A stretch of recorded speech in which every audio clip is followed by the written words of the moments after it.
ఐబొమ్మ రవి కేసులో కీలక పరిణామం అట. సో ఐబొమ్మ రవి కేసులో కీలకమైనటువంటి పరిణామం అట. ప్రహ్లాద్ వెల్లెల పేరుతో రవికి పాన్ కార్డ్ డ్రైవింగ్ లైసెన్స్ అట. ప్రహ్లాద్ వెల్లెల పేరుతో రవికి ఐబొమ్మ రవికి పాన్ కార్డు డ్రైవింగ్ లైసెన్స్ ఉందట. ప్రహ్లాద్ తన క్లాస్మేట్గా రవి వెల్లడి. రవి ముందే ప్రహ్లాద్ను విచారించినటువంటి సిట్ అధికారులు ఇమ్మడి రవి గురించి తనకు తెలియదని ప్రహ్లాద్ వెల్లడి. ప్రహ్లాద్ డాక్యుమెంట్లను రవి దొంగిలించి ఉంటారని అనుమానిస్తున్నటువంటి సిట్ ఇవాల్టితో మిగిలిన రవి కస్టడీ అంటూ చూస్తారు. సో ఐబొమ్మ రవి కేసులో చాలా చిత్ర విచిత్రాలు కనబడుతున్నాయి. సో ఆయన పాన్ కార్డు డ్రైవింగ్ లైసెన్స్ కూడా వాళ్ళ క్లాస్మేట్ పేరు మీద ఉన్నాయట. వాళ్ళని అడిగితే ఆయన అడిగితే నాకు ఏం సంబంధం లేదు, ఆయన కమ్యూనికేషన్ లేదని చెప్పేసి చెప్పడం జరిగిందట. సో నాకు తెలిసి ఇదొక కేసు కూడా పెద్దగా ఏంటంటే కనబడుతుంది. ఐబొమ్మ రవి కేసులో కీలక పరిణామం చోటు చేసుకుంది.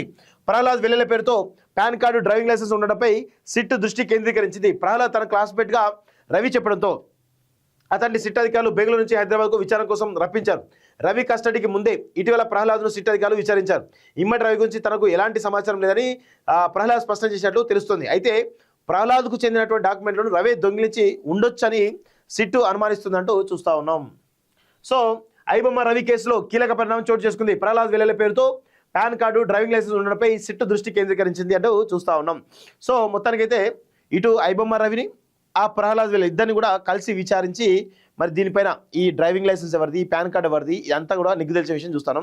సో ప్రహ్లాద్ ఏమంటున్నారు, నా క్లాస్మేటే కానీ నాకు టచ్లో లేడు అని చెప్పి చాలా స్పష్టంగా ప్రహ్లాద్ చెప్తా ఉన్నాడు. సరే మరి ఈ యొక్క ఐబొమ్మ రవికి ఆ డాక్యుమెంట్స్ ఎట్లా వచ్చినాయి, పాన్ కార్డు ఎట్లా వచ్చింది, మిగతా ఇవన్నీ ఎట్లా వచ్చినాయి అనేది ఇక పెద్ద ప్రశ్న ఇప్పుడు. సో రవి కస్టడీకి ముందే ఇటీవల ప్రహ్లాద్ను సిట్ అధికారులు విచారించారు. ఇమ్మడి రవి గురించి తనకు ఎలాంటి సమాచారం లేదని ప్రహ్లాద్ స్పష్టం చేసినట్టు తెలుస్తుంది. అయితే ప్రహ్లాద్కు చెందినటువంటి డాక్యుమెంట్లను రవి దొంగిలించి ఉండొచ్చని సిట్ అనుమానిస్తుంది. ఈ డాక్యుమెంట్లను ఇమ్మడి రవి దుర్వినియోగం చేసి ఉంటాడని అంచనా వేస్తోంది. ఈ నేపథ్యంలోనే రవిని మరింత లోతుగా విచారిస్తే కొత్త విషయాలు బయటకు వచ్చే అవకాశాలుంటాయని సిట్ భావిస్తుంది. రవి కస్టడీ సోమవారంతో ముగియనుంది. అందువల్ల ఇవాళ సిట్ బృందం మరోసారి రవి అంశాలపై తరువుగా విచారించే అవకాశాలు కనిపిస్తున్నాయి అంటూ చూస్తూ ఉన్నాం. సో ఇమ్మడి రవి అంశం మరోసారి తెరపైకి వచ్చినట్టుగా చూస్తూ ఉన్నాం. సో ఇమ్మడి రవికి చాలా పెద్ద ఎత్తున సపోర్ట్ అయితే దొరికింది. మరి ఆయన ఎప్పుడు రిలీజ్ అవుతాడు ఏంటిది చూడాల్సిన అవసరం అయితే ఉంది. మొత్తానికైతే కొత్త కోణాలు కొత్త విషయాలు రవి కేసులో బయటికి వస్తున్నట్టుగా చాలా స్పష్టంగా అర్థమవుతా ఉన్నట్టు చాలా స్పష్టంగా తెలుస్తూ ఉంది. సో